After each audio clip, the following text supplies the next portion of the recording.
এই যে সরকার সবার আগে বাংলাদেশ বলে, কিন্তু সীমান্ত হত্যার ব্যাপারে কোনো কথা যখন সরকার বলে না, কোনো কূটনৈতিক পদক্ষেপ নেয় না, তখন আমাদের মনে হয় যে আসলে সবার আগে তো বাংলাদেশ, এটা তাদের মুখের বলি, কাজের ক্ষেত্রে সেটা আমরা দেখতে পাই না। আমরা দেখছি যে দেশে আইন শৃঙ্খলার পরিস্থিতির অবনতি হচ্ছে।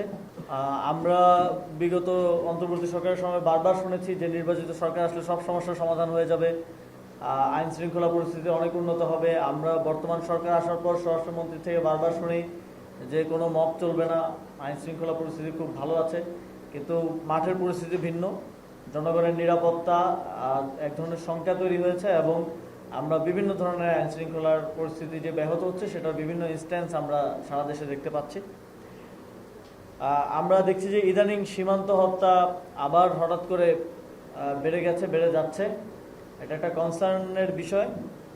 আমরা আশা করি যে সরকার সীমান্ত হত্যা রোধে শক্তিশালী ডিপ্লোম্যাটিক অবস্থান নিবে, এবং এজন্য ভারত সরকারের কাছে এটা প্রশ্ন রাখবে, এবং ভারতের যে বাংলাদেশে রাষ্ট্রদূত আছেন তাকে ডেকে নিয়ে সরকার জবাবদিহিতা চাইবে যে এই সীমান্ত হত্যা কেন বাড়ছে। আমরা আমাদের দেশের নাগরিকদের নিরাপত্তাটাই সর্বাগ্রে দেখতে চাই।